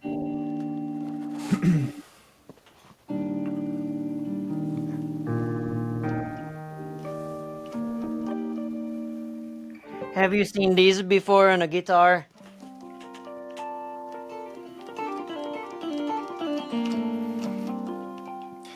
I've seen a lot of guitarists. Harmonics. A lot of guitarists playing stuff. Oh, I see. Okay. So I play whatever chord here, and then I gotta pluck 12 frets above. So it can be this. Let's say I'm gonna do this. I'll play it like that.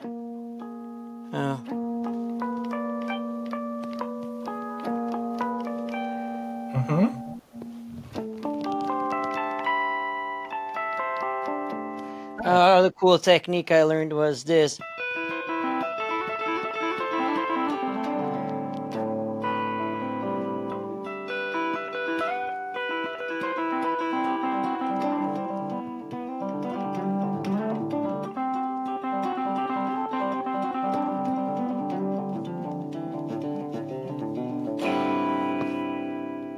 Nice. What else? Oh yeah, other cool thing that I was messing around with, again, shape thinking. So like seconds and fourths when I'm soloing.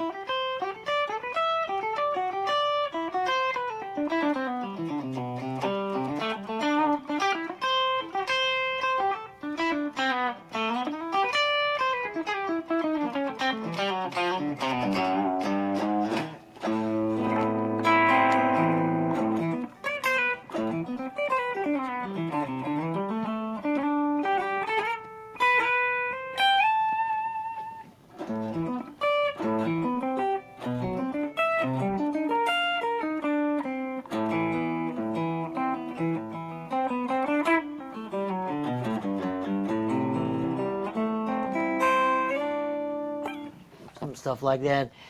I wrote a Nice. song for my grandma a while ago with an interesting technique.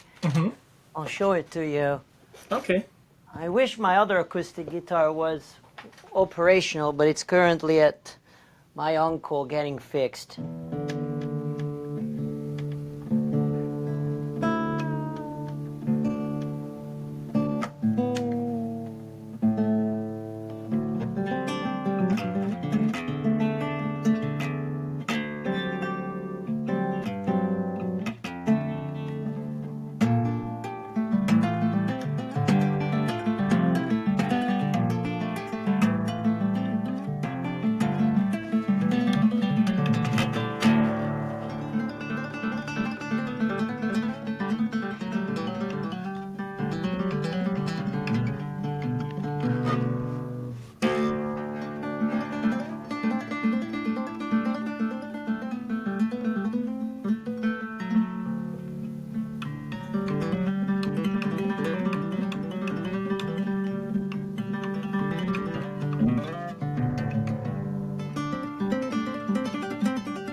Yeah. Nice. Very awesome. Haven't Wow. played that in so long. Wow, that's very cool. Yeah, Thank and you. lot of these techniques on acoustic. It's like awesome. Thank you. Thank you. Did you release Oh, this song? I need to record it, but I want to record it on a not a nylon string, but like a Western acoustic guitar, because I have this whole image or idea of what it should sound like. But it's always a somewhat improvised song. I have these themes, like that thing that I did. Some of these are like written, but some of these of how I'm going from one place to another, it's kind of up to me. That's why it's like a half improvised song. And the song, I want to say a little fun fact about the song, or the part that you gonna be playing on. So for the viewers out there, one of the parts or segments of this Caffeinated Creatives with musicians is I send a small little portion of groove or something, and then we jam on it, or if it's a singer-songwriter, we play it. Soon another episode is coming out, so keep your eye out. And I have this song that I wrote 10 plus years ago. It's called Sneak It In, and it's crazy because I got into Indian rhythms. I was experimenting all day, every day, and I came up with this concept. Why don't I create this movement-based fusion track? And it starts with the strings, like a string quintet, and then it goes into like this 7/8 groove with a melody, then a 4/4 B section, and a bunch of this groove-based mixed time signature stuff. And I always like to experiment. What if the background gives like these textural elements that grows over time? It can be a similar groove that evolves while other things are bringing in other textural things. And that's very EDM-ish, because a lot of EDM, electronic dance music, is textural. So that's where I got that idea. What if the horns are not going in like the same kind of time signature? What if I have like these are going in this sense of way? And then so the section that I will be sending you is, I call this the meditative section, because it's literally one groove, but it's how the thing grows and what sort of harmonies it has, what makes it cool. And I'm super excited. It's a long piece, but your piece is gonna be like the middle section of the movement. Mm-hmm. Yeah, So that's gonna be cool. I already listened to it, but I don't have the final version yet. yeah, Yeah, because it's cool. yeah, I was trying to look. I did a version with a friend of mine, same drummer but different bassist. Juan played the drums, and Ákos Forgács, very good bassist. And we did a session like in my final months, and I cannot find it. I'm like, oh my. But I'm trying to do a whole new version of myself, and yeah, that's something. Cool. I'm Anyway, looking forward to it. It will be fun. yeah, this is a fun, awesome, very thoughtful episode with you, Roland. I Well, really thank you. appreciate. I really appreciate having you. I can't explain how much I value not only your time but your knowledge and every aspect that you have to share with people. So, is there anything else that you'd love to share, plug? Anything you're excited about coming out outside, apart from, of course, the school that you're creating? Yeah, thank you for having me. First of all, I really appreciate the whole situation, because nowadays everybody is rushing, and having like meaningful, deep conversations, it's very hard, especially about these topics with between musicians. We don't have time for this, and it's great to let these thoughts out, and yeah, discussion is the best thing that can happen between two musicians. It's so nice, and yeah, thank you for inviting me. On what's coming, so one of the most exciting things for me that just happened recently is if I do a lot of different genres, really, from Latin music to jazz, and even film and stuff like that. But my main genre, if I needed to pick one, if they drop you off on an island, and you get to choose one thing to do at that island, and it would be playing jazz fusion. That's my main stuff. Thank you so much, Danny. It's so All so right. Well, nice. till next time. I promise we won't keep ears until we talk again. Thank you. Thanks, All Danny. right. Thank you so much. And again, if you enjoyed this episode, please like, share, and subscribe, and follow Roland Racz on all social platforms. And if you want to learn jazz, and jazz is not math, talk to Roland. All right. Till next time. This was Dan Nagy from Caffeinated Creatives. Bye-bye. Bye. Jazz is Not Math offers real, premium category jazz piano arrangements and solos, written out, played and shown note by note, so you can experience firsthand how it feels to play like a real jazz pianist. Don't hesitate. Join today and start playing.